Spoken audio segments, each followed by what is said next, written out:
दूसरे फैक्टर पे आते हैं। दूसरा फैक्टर क्या है?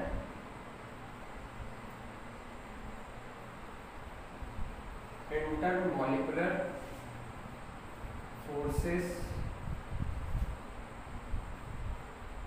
Between the particle. अब जो पार्टिकल्स के बीच में इंटरमॉलिक्यूलर फोर्सेस है, इस पे भी डिपेंड करेगा क्या? हमारा रेट ऑफ डिफ्यूजन। कैसे? देखो, जो सॉलिड है, लिक्विड है और गैस है, तीन स्टेट ऑफ मैटर है अपने पास। देखो, सॉलिड में जो पार्टिकल्स होते हैं बहुत पास पास होते हैं, बहुत करीब करीब होते हैं, और लिक्विड में थोड़े दूर दूर होते हैं, और गैस में तो बहुत दूर दूर होते हैं। ठीक है, और गैस में बहुत दूर दूर होने की वजह से इंटरमॉलिक्यूलर फोर्सेस कम हो जाता है और गैस पूरे वेसल में मूव करता है। ठीक है, ये बोर्ड का क्वेश्चन है, आपके सैंपल पेपर में आया था कि why the gas spread in the whole vessel. तो आंसर क्या होगा? Gas spread inside the vessel because the intermolecular forces between the particle is very less, that's why the gaseous molecule can move freely and they occupy the whole space of the container। Clear?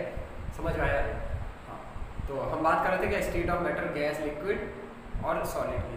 तो solid में particle pass पास, liquid में थोड़ी दूर, gas में बहुत दूर दूर। अब देखो, जो सॉलिड के पार्टिकल है वो मूव ही नहीं करते बिल्कुल, केवल वो अपनी प्लेस को छोड़ के नहीं जाते हैं। ठीक है, अगर वो मूव करेंगे भी तो अपने ही पोजीशन पे रह के ही वाइब्रेट करेंगे, अपने ही पोजीशन पे रह के ही वाइब्रेट करेंगे। ठीक है, हाँ, वाइब्रेटरी मोशन शो करेंगे और इसी वाइब्रेटरी मोशन से एक दूसरे से कोलाइड करेंगे। और आपने हीट वाले चैप्टर पढ़ रखा है ना, कंडक्शन, रेडिएशन और कन्वेक्शन। तो कंडक्शन में क्या होता है? पार्टिकल अपने ही जगह पे वाइब्रेट करता था, वाइब्रेट करके इसको एनर्जी ट्रांसफर करता था। ऐसे ही एनर्जी ट्रांसफर होती चली जाती थी। साथ ही हाथ बढ़ाना, कुछ याद आया? जैसे ये मान लेते हैं मेटल का टुकड़ा है, इधर दिख नहीं रहा होगा, ये मान लेते हैं मेटल का टुकड़ा होता है, इधर हम गर्म करते हैं, यहाँ तक पहुँच जाता है ना जो हीट होता है। क्यों? यहाँ के पॉइंट जैसे ही गर्म करोगे, यहाँ के पार्टिकल के अंदर एनर्जी की वो वाइब्रेट करेगा, वाइब्रेट करते करते दूसरे पार्टिकल को एनर्जी देगा। ऐसे धीरे धीरे धीरे धीरे करते करते यहाँ तक एनर्जी पहुँच जाएगी, ट्रांसफर हो जाएगी। ठीक है, क्या आपको पार्टिकल दिख रहा है? नहीं दिख रहा है, यानी कि पार्टिकल बहुत छोटे होते हैं। ये सबसे पहले वाले लेक्चर में हम लोगों ने एक्सपेरिमेंटली प्रूव किया। ठीक,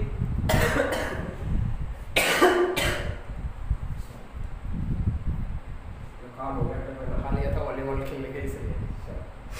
तो intermolecular forces between the particle, इससे फिर से वापस आते हैं। देखो, ये सॉलिड का समझ में आया। गैस में क्या होगा? बहुत दूर दूर हो गए, तो सॉलिड में बहुत पार्टिकल पास पास होते हैं और अपने ही जगह पे क्या करते हैं? वाइब्रेट करते हैं। देखो, अब सॉलिड के पार्टिकल्स के बीच में इंटरमॉलिक्यूलर फोर्सेस होता है ज़्यादा। क्या होता है? ज़्यादा। ज़्यादा होने का मतलब ये है कि ये पार्टिकल मूव नहीं करते। जब मूव नहीं करेंगे, क्या डिफ्यूजन होगा? डिफ्यूजन होगा? नहीं होगा।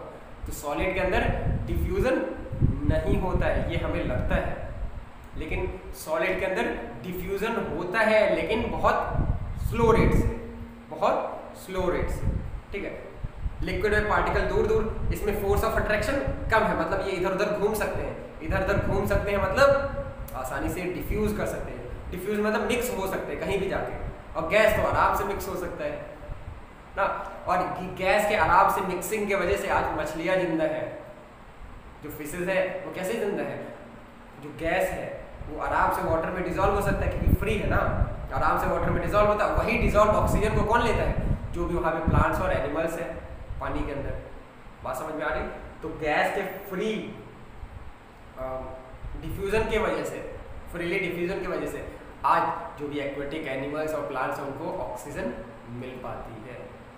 ठीक है, और प्लांट को कार्बन डाइऑक्साइड भी चाहिए, तो गैस में ऑक्साइड भी होगा, कार्बन डाइऑक्साइड ना, वो मिल जाएगा उनको फोटोसिंथेसिस के लिए। तो अब यहाँ से बात ये समझ में आ रही, जैसे जैसे फोर्सेस हम बढ़ा रहे हैं, इंटरमॉलिक्यूलर फोर्सेस बढ़ रहा है, वैसे वैसे जो रेट ऑफ डिफ्यूजन है वो कम हो रहा है। तो बोल सकते हैं, पहले हम इसका लिख लेंगे सीक्वेंस किसका? इंटरमॉलिक्यूलर फोर्सेस का। बताओ इंटरमॉलिक्यूलर फोर्स किसमें ज़्यादा होगा? सॉलिड पार्टिकल पास पास होंगे तो इसमें फोर्स ज़्यादा, लिक्विड में थोड़ा दूर तो इसमें फोर्स कम, गैस में बहुत दूर तो इसमें बहुत कम। तो इंटरमॉलिक्यूलर फोर्सेस का सीक्वेंस देखें तो सबसे ज़्यादा किसमें होता है? सॉलिड में, फिर लिक्विड में, फिर गैस में। ठीक है, इसको पूरा कर लेना मॉलिक्यूलर लिक्विड। ठीक, अब आगे चलते हैं, रेट ऑफ डिफ्यूजन को देखते हैं। रेट ऑफ डिफ्यूजन का सीक्वेंस क्या हो जाएगा? Rate of diffusion. अब सोचो, रेट ऑफ डिफ्यूजन, डिफ्यूजन किसमें ज्यादा होता है? गैस में, फिर लिक्विड में, और सबसे कम सॉलिड में। ठीक है, अब देखो इन दोनों में रिलेशन कैसा दिख रहा है? उल्टा कि सीधा? उल्टा दिख रहा है ना। सॉलिड अगर इंटरमॉलिक्यूलर फोर्स ज्यादा है तो रेट ऑफ डिफ्यूजन कम हो गया। तो यहाँ से सीधा सीधा लिख सकते हैं क्या? Rate of diffusion is inversely proportional to the intermolecular forces.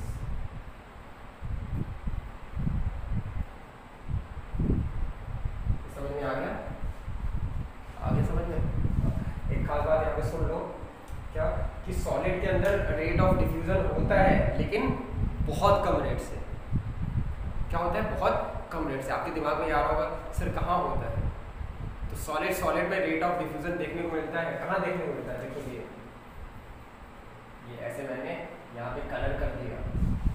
अब मैं कुछ साल बाद आऊँगा या फिर बोले 4 से 5 दिन बाद आऊँगा, 10 से 15 दिन बाद आऊँगा, जब भी आऊँगा तो देखूंगा जैसे जैसे टाइम एक्सपेंड हुआ होगा। कल आऊँगा तो हल्के से मिट जाएगा, मतलब आराम से मिट जाएगा। 4 दिन बाद आऊँगा थोड़ा टफ लग होगा मिटाना, लेकिन 10-15 दिन बाद आऊँगा तो फिर बहुत मेहनत करनी पड़ेगी तब मिटेगा। और 1 साल 2 साल बाद आऊँगा तो शायद मिटे ही ना। तो हुआ क्या? जो मैंने लिखा ये मतलब एक हिसाब से समझो। इसमें क्या है? ये भी क्या समझो तुम? Solid particle. क्या समझो इसको? Solid particle. और ये बोर्ड क्या है? सॉलिड। इसके पार्टिकल्स इस पे जाके क्या हो गए हैं? एब्जॉर्ब। इस पे क्या हो गए हैं? एब्जॉर्ब। अब ये तो मार्कर है, इसमें होता क्या है? लिक्विड। तो ये तो लिक्विड लग रहा है, ये तो दिख रहा है आपको, लेकिन अगर सॉलिड आपको बिल्कुल एग्जैक्ट एग्जांपल देखना तो चॉक और ब्लैक बोर्ड। चॉक भी तो सॉलिड, ब्लैक बोर्ड भी तो सॉलिड। चॉक लिख देते हो, फिर सोचो ऐसे 4 दिन की 5 दिन की छुट्टी हो जाए, चॉक लिख देते, चॉक से लिखा रहता, आते मिटाते तो सही से मिटलता नहीं, है छपा ही रहता है। तो किस वजह से? Just because of diffusion of chalk particle into the black board. ठीक है, इसके अलावा आप एक और देख सकते हो सॉलिड में। सॉलिड लिक्विड में तो डिफ्यूजन हो सकता है, लेकिन सॉलिड में बहुत रेयर होता है, वही मैं बता रहा हूँ। देखो एक मेटल सरफेस लो, दूसरे मेटल सरफेस को रख दो। अब इस मेटल सरफेस को जब तुम मतलब कई सालों के लिए छोड़ दोगे ना, तो देखोगे कि इसको एक दूसरे से हटा पाना थोड़ा मुश्किल होगा इन कंपैरिजन जो आप 1 महीने या फिर 2-4 दिन पहले रखे होंगे। ठीक है, तो जो भी मेटल सरफेस आप रख रहे हो उसके पार्टिकल और नीचे वाले पार्टिकल के साथ क्या हो गए? डिफ्यूज हो गए। ठीक है, डिफ्यूजन हो गया इनके बीच में पार्टिकल्स का। जिधर पार्टिकल जाते, जैसे इसमें पार्टिकल कम है, इसमें ज़्यादा है, तो इसके पार्टिकल निकल के इधर आ गए होंगे। ठीक है, और ये डिफ्यूज हो गए। डिफ्यूज होने के बाद एक दूसरे में फिक्स हो गए। डिफ्यूजन के बाद एक दूसरे में मिक्स हो जाते हैं ना, तो आपको पता नहीं लगे, लेकिन जब इसको हटाने में बहुत ताकत लगानी पड़ेगी। तो डिफ्यूजन सॉलिड में होता है लेकिन वो बहुत कम रेट में होता है। ठीक है, तो solid also shows a diffusion, but in solid rate of diffusion is very slow.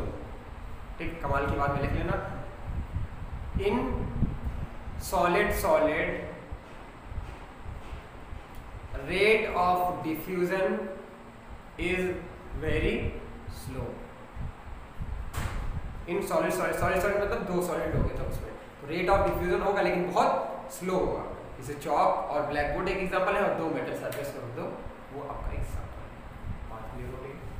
तो ये डिफ्यूजन की फैक्टर की बात थी। 2 फैक्टर में बढ़ गई, टेम्परेचर और ये। अब एक फैक्टर और होता है, उसको भी देख लेते हैं।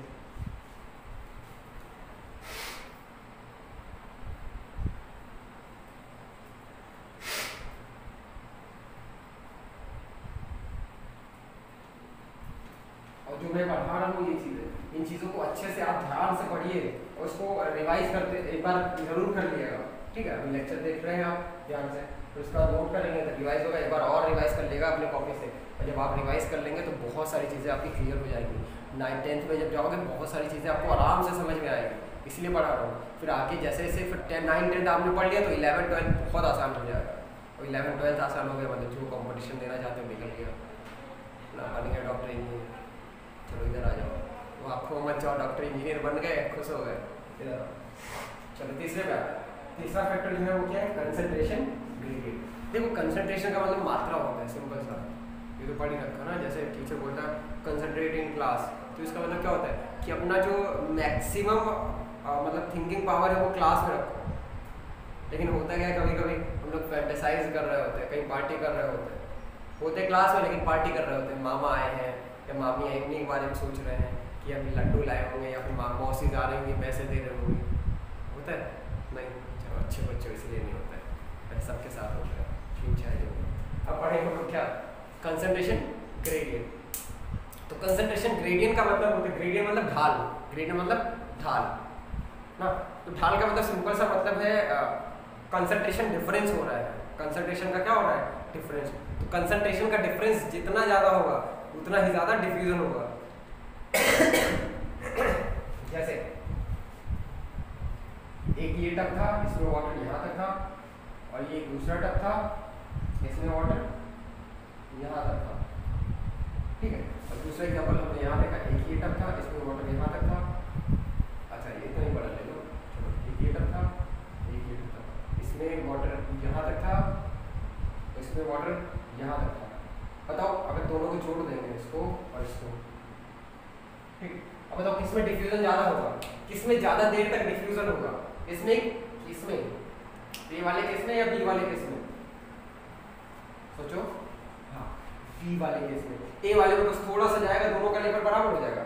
लेकिन इसमें कंसंट्रेशन ज़्यादा है, मात्रा ज़्यादा है, मात्रा ज़्यादा मतलब इसमें डिफरेंस भी, मात्रा ज़्यादा मतलब इसका अमाउंट ज़्यादा है, इसका अमाउंट कम है, तो इसमें डिफरेंस भी ज़्यादा, इसकी मात्रा ज़्यादा, इसकी मात्रा कम, तो डिफरेंस क्या हो गया, ज़्यादा। डिफरेंस ज़्यादा मतलब ग्रेडियंट ज़्यादा।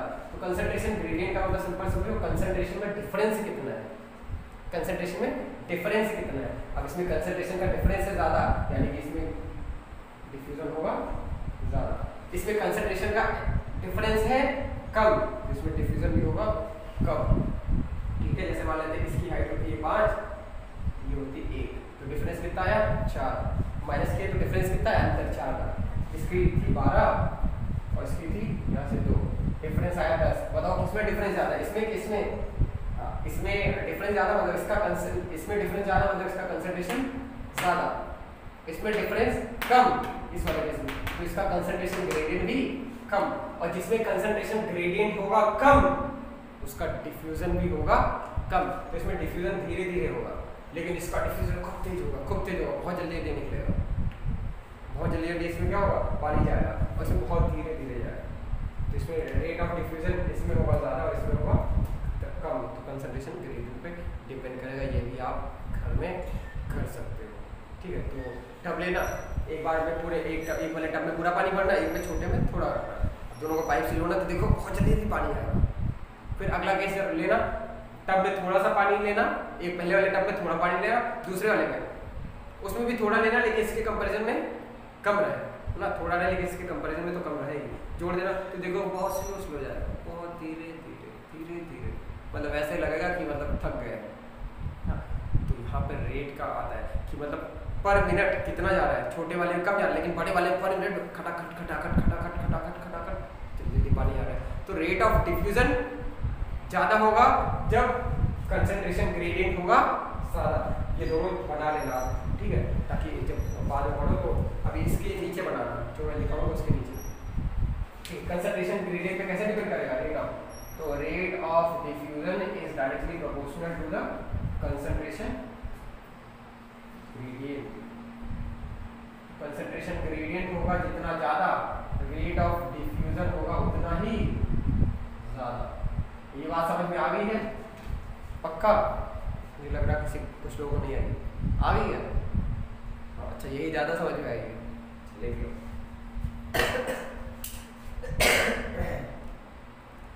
देखिए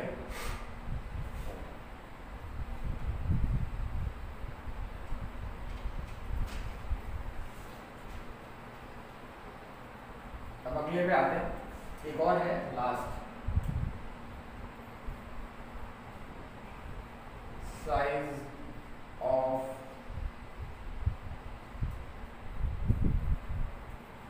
सिंपल से लिखो size, size size of particle, simple लिखो साइज।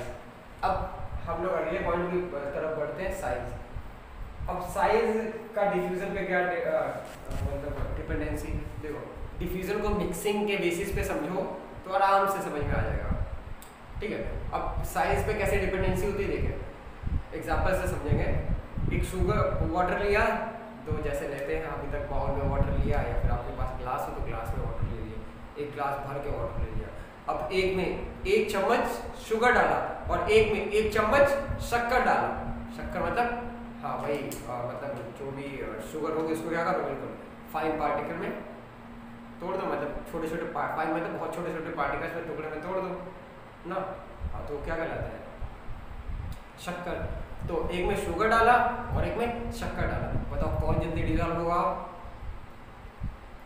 शुगर या शक्कर? शक्कर। कौन होगा? शक्कर। तो यानी कि जिसका साइज जितना ज्यादा उसका डिफ्यूजन उतना ही कम। तो rate of diffusion is inversely proportional to the size, ठीक है। एग्जांपल लिखना चाहो तो लिख लेना। On adding sugar and fine particle of sugar, then fine particle of sugar bracket में लेना शक्कर get dissolve more early than the sugar, clear. तो ये साइज ऑफ पार्टिकल पे बात होगी, समझ में चारों पॉइंट आ गए होंगे। हाँ, और ये पूरा हो गया आपका क्या, factor affecting rate of diffusion, ठीक है। अब इसके बाद हम लोग पढ़ेंगे कमाल की बात। कमाल की बात क्या पढ़ेंगे, ये जो रेट ऑफ डिफ्यूजन है इसको एक साइंटिस्ट ने बताया, उनका नाम था ग्राहम्स। क्या नाम था? ग्राहम्स, ठीक है। ग्राहम्स ने 2 चीजें दी थी, ग्राहम्स ने 2 बातें बताई थी। क्या क्या बताई थी?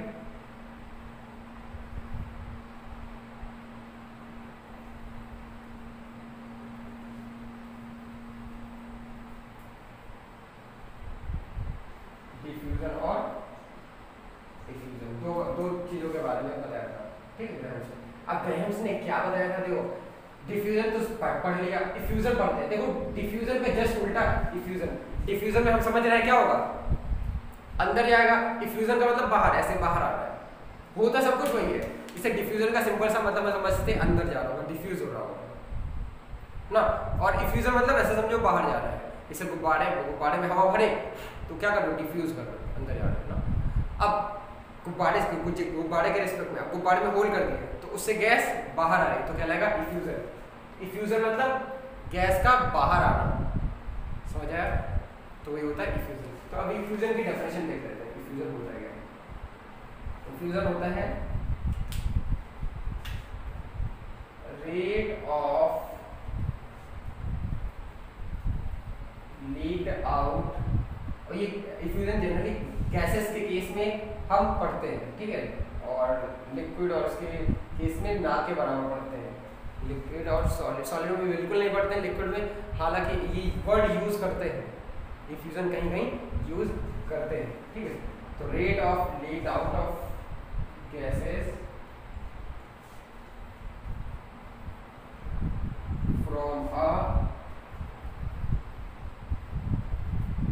टाइनी होल और फ्रॉम टाइनी होल और from a small aperture. Aperture मतलब भी होल होता है ना, तो किसी बहुत छोटे से अपर्चर से गैस का लीक आउट होना, ठीक है, इसे क्या बोलते हैं, डिफ्यूजन। तो gas leak out rate, gas के लीक आउट होने के रेट को हम क्या बोलते हैं, डिफ्यूजन। लेकिन वो कहाँ से होना चाहिए, स्मॉल अपर्चर से होना चाहिए, ये कंडीशन।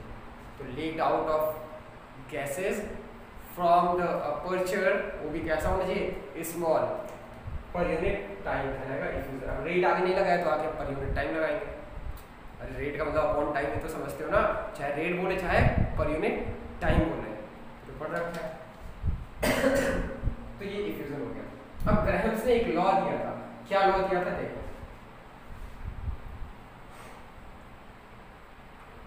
इसको बोलते हैं ग्राहम्स लॉ।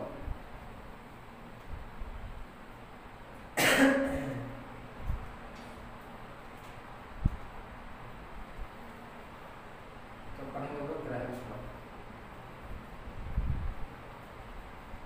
ग्राहम्स ने बताया था जो भी पार्टिकल है उनके पास काइनेटिक एनर्जी होती है, तो हमें पहले पता है। जो भी पार्टिकल है उनके पास काइनेटिक एनर्जी होती है, ये तो पता है। लेकिन ग्राहम्स ने जो बताया था वो क्या बोला था, जो काइनेटिक एनर्जी है पार्टिकल की वो तो हमेशा कांस्टेंट रहती है, लेकिन जो पार्टिकल की वेलोसिटी है वो मास पे डिपेंड करती है। किस पे डिपेंड करती है? मास पे। और इन्होंने वेलोसिटी को भी क्या बोला था? डिफ्यूजन या फिर बोले डिफ्यूजन। तो हो जाएगा रेट ऑफ डिफ्यूजन या फिर बोले डिफ्यूजन। इन्होंने बोला था रेट ऑफ डिफ्यूजन या फिर डिफ्यूजन। अरे जो अभी डिफ्यूजन बढ़ा उसकी रेट जो है किस पे डिपेंड करेगा? नहीं समझ आया? फिर सुन लो ग्राहम्स लॉ। इतनी बात समझ आई? देखो ग्राहम्स लॉ को पता था कि मॉलिक्यूल्स के पास काइनेटिक एनर्जी होती, मतलब मॉलिक्यूल्स मूव करते हैं, लेकिन इन्होंने कहा था कि मॉलिक्यूल्स की काइनेटिक एनर्जी फिक्स रहती है ना, और जो मॉलिक्यूल का वेलोसिटी है वो डिपेंड करता है मास पे। वो डिपेंड करता है मास पे। कैसे? ये देख लो यहाँ पे, पहले इसको लिख लो फिर अपना बताता हूँ। ये हो जाएगा रेट ऑफ डिफ्यूजन, और डिफ्यूजन हो जाता है अंडर रूट एम। एम जो होता है यहाँ पे मास है, और मास भी कौन सा? Molecular mass. मतलब मॉलिक्यूलर मतलब एक मोल मॉलिक्यूल का मास, एक मोल मॉलिक्यूल का मास कहलाता है मॉलिक्यूलर मास। अब देखो काइनेटिक एनर्जी का फॉर्मूला आपको याद होगा। काइनेटिक एनर्जी बराबर क्या होता है? Half m v square mass into velocity. तो जो काइनेटिक एनर्जी होती है ये हमेशा क्या रहती है? मतलब मास और वेलोसिटी के रेस्पेक्ट में तो फिक्स रहती है कि तुम मास बढ़ाओगे तो वेलोसिटी घट जाएगी, मतलब काइनेटिक एनर्जी फिक्स रहेगी। मतलब इन दोनों जैसे जैसे अगर तुम मास बढ़ाए तो वेलोसिटी उसी रेशियो में घट जाएगी, ठीक है? रेशियो में घट जाएगी तो उसकी वैल्यू क्या रहेगी? सेम। जैसे फॉर एग्जांपल जैसे मास मैंने 2 लिया तो वेलोसिटी था 4, कितना आया? 8। अब मैंने वेलोसिटी कम किया, वेलोसिटी कर दिया मैंने 2, तो मास उसी रिस्पेक्ट में बढ़ जाएगा, कितना हो जाएगा? 4, ये आ जाएगा 8, ठीक है? अगला मैंने वेलोसिटी को और कम कर दिया, वेलोसिटी कर दिया 1, तो मास हो जाएगा 8, ये फिर से 8। तो जो काइनेटिक एनर्जी बराबर हो जाए काइनेटिक एनर्जी, इसकी वैल्यू लगातार सेम रहेगी। तो बताया कि अगर टेम्परेचर फिक्स है, क्या हो? टेम्परेचर कांस्टेंट, क्योंकि टेम्परेचर से ही काइनेटिक एनर्जी बदलता है। अभी थोड़ी देर पहले देखा था टेम्परेचर जब बढ़ाए थे तो काइनेटिक एनर्जी बढ़ जाती है, काइनेटिक एनर्जी बढ़ने की वजह से रेट ऑफ डिफ्यूजन भी बढ़ जाता है। तो काइनेटिक एनर्जी को हमें क्या रखना है? कांस्टेंट। काइनेटिक एनर्जी को कांस्टेंट रखने के लिए हमने टेम्परेचर को कांस्टेंट रखा है, मतलब टेम्परेचर कांस्टेंट मतलब चेंज नहीं कर रहे हैं। तो अगर टेम्परेचर नहीं चेंज करोगे तो काइनेटिक एनर्जी भी चेंज नहीं होगा। नहीं आगे बात समझ। देखो टेम्परेचर जो है अभी देखा था रेट ऑफ डिफ्यूजन के डायरेक्टली प्रोपोर्शनल था। टेम्परेचर बढ़ाते थे रेट ऑफ डिफ्यूजन बढ़ जाता था। चाय की पत्ती गर्म वाले में ठंडे वाले में सही से डिजॉल्व हुई, गर्म वाले में अच्छे से हो गई। क्यों? जब गर्म किए तो जो पार्टिकल्स थे उनकी काइनेटिक एनर्जी बहुत ज़्यादा थी। जब तुम टेम्परेचर दिए तो पार्टिकल्स के अंदर काइनेटिक एनर्जी चली गई ना। तुम गर्म किए तो एनर्जी चली, जैसे इसको हीट किए तो यहाँ से यहाँ हीट चला जाता ना, तो हीट कैसे गया? एनर्जी के फॉर्म में गया। तो ऐसे ही जब तुम गर्म पानी डोगे उसमें डिजॉल्व करोगे तो जो मॉलिक्यूल्स गर्म नहीं थे, जैसे चाय पत्ती के, उनके पास एनर्जी कम रही होगी, लेकिन जैसे ही गर्म पानी में गए होंगे उनके पास एनर्जी आ गई होगी और उसके वजह से उनका मूवमेंट बढ़ गया होगा। मूवमेंट बढ़ गया मतलब काइनेटिक एनर्जी बढ़ गई। काइनेटिक एनर्जी बढ़ने की वजह से डिजॉल्व हो गया, ठीक? अब यहाँ मैंने बोला आपको टेम्परेचर फिक्स रखना है at constant temperature. Temperature fix मतलब 2 हमने पानी लिया जिसका टेम्परेचर सेम है, टेम्परेचर सेम है। अब इसमें घोलोगे तो जितना इसमें घुलेगा उतना ही इसमें घुलेगा, क्योंकि अब इसको बाहर से जितनी एनर्जी इसको मिलेगी उतनी एनर्जी इसको मिलेगी, क्योंकि दोनों का टेम्परेचर सेम है। तो जितनी काइनेटिक एनर्जी मॉलिक्यूल यहाँ पे होगी उतनी काइनेटिक एनर्जी यहाँ होगी। समझ में आ गया? तो काइनेटिक एनर्जी फिक्स है। क्यों फिक्स है? क्योंकि टेम्परेचर कांस्टेंट मान लिया। अब ये तो कांस्टेंट हो गया, टेम्परेचर कांस्टेंट, तो काइनेटिक एनर्जी फिक्स कांस्टेंट, ये कांस्टेंट हो गया, ठीक है? 2 इधर ले आए, 2 भी क्या होगा? नंबर है, ये भी क्या हो जाता है? कांस्टेंट बराबर mv²। मैंने बताया था जब भी बराबर लगाते कांस्टेंट आता, कांस्टेंट हटा के इक्वल हटाते तो क्या आता है? प्रोपोर्शनलिटी आता है। क्या आता है? प्रोपोर्शनलिटी। ये आ गया। ये कांस्टेंट हट जाएगा क्योंकि यहाँ प्रोपोर्शनलिटी लगाया तो बराबर भी हटेगा और कांस्टेंट भी हटेगा। अरे याद करो, प्रोपोर्शनलिटी हटाते थे, बराबर लगाते थे और कांस्टेंट लगाते थे, ठीक है। तो यहाँ पे बराबर कांस्टेंट तो पहले था, उल्टा चलो, बराबर कांस्टेंट था, जब इसको हटाए तो प्रोपोर्शनलिटी लगाए, तो बराबर कांस्टेंट को हटाए प्रोपोर्शनलिटी, यहाँ कुछ नहीं बचा तो 1 लिख दिए। अब इसको रिलेट कर लो, रिलेट कैसे करोगे, m इज इनवर्स, इसको इधर भेज दो, हो जाएगा 1/v स्क्वायर, v को इधर ले जाओ तो हो जाएगा 1/m, और स्क्वायर है तो इधर भेजोगे, स्क्वायर जब इधर रहता है इधर भेजते तो रूट लग जाता है अंदर रूट, तो 1 का रूट 1 और m का रूट m, ठीक है, ये हो गया। अब वेलोसिटी को ही हमने बोला क्या, रेट ऑफ डिफ्यूजन लिखवाया, अब बोलो। तो आप क्या करोगे, इसको पहले ग्राहम्स लॉ डालोगे, तो यहाँ लिख लिया, ग्राहम्स लॉ डालोगे, लिखोगे एट कांस्टेंट टेम्परेचर, यहाँ ऊपर लिखोगे, ये लिखोगे, ये लिखने के बाद यहाँ डाल लेना प्रूफ, ठीक है, ये प्रूफ कर लेना, ये यहाँ से ये लिखना, फिर ये लिखना, ये लिख लेना, ठीक है, इतने पॉइंट लिख लेना।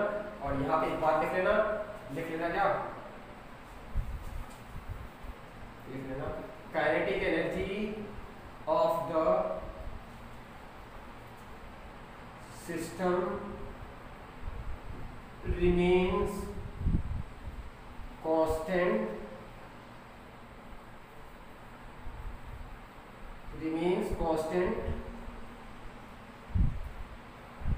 because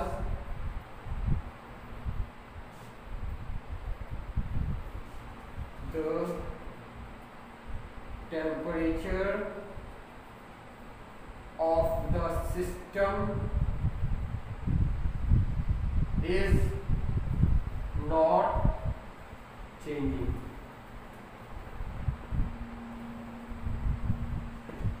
देखो, जो सिस्टम का काइनेटिक एनर्जी वो कांस्टेंट आएगा क्योंकि टेम्परेचर चेंज नहीं हो रहा। अब सिस्टम का मतलब क्या हो गया, देखो सिस्टम का मतलब होता है जिस पे एक्सपेरिमेंट कर रहे हैं, जैसे मान लेते हैं ये हमने एक बीकर लिया है, इसके ऊपर एक्सपेरिमेंट कर रहे हैं, मतलब इसमें जितना केमिकल, तो जिसमें जहाँ पे एक्सपेरिमेंट कर रहे हैं, राइट, जहाँ पे एक्सपेरिमेंट करा रहे हैं कर रहे हैं जिस भी चीज में, उसको बोलेंगे सिस्टम, उसको क्या बोलेंगे यहाँ पे सिस्टम। बाकी सारी चीज को हम बोलते हैं सराउंडिंग। तो जिसमें एक्सपेरिमेंट हो रहा है वो सिस्टम कहलाएगा, बाकी जितनी भी चीज है आस पड़ोस में वो कहलाएगा सराउंडिंग। समझ आया, जैसे कैब में मैंने एक्सपेरिमेंट कराना है, तो मैंने एक्सपेरिमेंट इसमें कराना है, इसमें मैं एक्सपेरिमेंट करा रहा हूँ अंदर, तो ये कहलाएगा सिस्टम, इसके अंदर की जितनी चीज़ है, बाकी इसकी जो वॉल है ये सराउंडिंग, बाकी ऊपर का इन्वायरमेंट सराउंडिंग। तो साइंस में केवल दो चीज़ें होती हैं, सिस्टम और सराउंडिंग, सिस्टम और सराउंडिंग, और सिस्टम और सराउंडिंग को मिला के हम बोलते हैं यूनिवर्स। क्या बोलते हैं, यूनिवर्स। समझ आया, इसीलिए स्टडी ऑफ साइंस को हम यूनिवर्स भी बोल सकते हैं, ठीक है। Systematic study of science, sorry study of systematic study of universe is known as science. मतलब साइंस का सिंपल मतलब होता है सिस्टमेटिक स्टडी करना, चीज़ों को सिस्टमेटिक वे में स्टडी करना कहलाता है साइंस। सिस्टमेटिक वे से स्टडी करी जाए तो सिस्टम समझ में आ गया, जहाँ पे हो रहा है रिएक्शन सिस्टम, जहाँ पे रिएक्शन नहीं हो रहा है उसके हम बोलते हैं सराउंडिंग। बात क्लियर हो रही है। तो ये पूरी आज की बात थी डिफ्यूजन की। अब रहेगी एग्जांपल की बात, तो एग्जांपल आप कर लोगे। पहला एग्जांपल क्या है, burning of incense stick, smell goes to the another room is due to the diffusion ना, डिफ्यूजन की वजह से आता है। लेकिन कैसे मूव करता होगा, देखो अगर अगरबत्ती हमने जलाया तो उसके मॉलिक्यूल्स जो है ऊपर उठे, हाँ जो भी वेपर है ऊपर उठी। अब यहाँ पे एयर मॉलिक्यूल है तो एयर मॉलिक्यूल के साथ उनका मॉलिक्यूल मिक्स हो जाएगा। अब जब हवा चलेगी उसके साथ, हवा तो हमेशा पार्टिकल तो मूव करते हैं ना हमेशा, हवा चले ना चले पार्टिकल तो मूव करते हैं, तो पार्टिकल के मूवमेंट की वजह से वो आगे मूव कर जाते हैं ना, और कंसंट्रेशन का डिफरेंस भी होता है। तो बात ये पूरी क्लियर हो गई डिफ्यूजन की। अब 2-3 एग्जांपल और है वो मैं भेज दूंगा। एक चीज़ आपको खोज के लाना है, खोजना क्या है कि अगर आपको बोला जाए कि कोई एक ऐसी प्रोसेस का नाम बताओ कि अगर वो दुनिया में ना होता तो आप शायद जो गैस लीकेज है ना उसको आप सेंस ना कर पाते। तो by which process we can sense the gas leakage, ये आपको खोजना है। तो लेक्चर के बीच में भी बताया था खोजिएगा, ठीक। चलिए अब मिलते हैं इसके बाद वाले वीडियो में, और ये वीडियो अब रेगुलर आपके पास जाएंगे क्योंकि मेरे पास अभी टाइम नहीं मिल पा रहा था, तो मैं कोशिश करूँगा कि रेगुलर डे बाय डे आपको वीडियो लेक्चर दूँ, क्योंकि अपना कोर्स भी थोड़ा है, तो घबराओ नहीं, हो जाएगा। बहुत ज़्यादा 2 से 3 महीने, अगर क्लासरूम होता तो 2 से 3 महीने, ठीक है, 1-1.5 मिले, लेकिन अब 1.5 घंटा कौन पढ़ पाए, थोड़ा दिमाग से बाहर आता है ना। रही कोड की बात, तो कोड आपका वही होगा कि जो प्रोसेस अभी मैंने क्वेश्चन दिया है उस प्रोसेस को आप कमेंट बॉक्स में राइट करोगे, वही आपका कोड होगा, और फोटो भेजोगे मेरे व्हाट्सएप नंबर पे, ठीक है, क्लियर। चलो मिलते हैं अगले लेक्चर में, और इसके बाद वाले लेक्चर में मैं आपको सॉलिड लिक्विड गैस की प्रॉपर्टीज़ पढ़ाऊँगा, हालांकि आप प्रॉपर्टीज़ पढ़ चुके हो, ठीक है, लेकिन उसी को फिर से रिवाइज करूँगा, ज़रूरी है, एक आध पॉइंट नया आएगा, ठीक। चलो मिलते हैं, चलो सी यू, बाय बाय।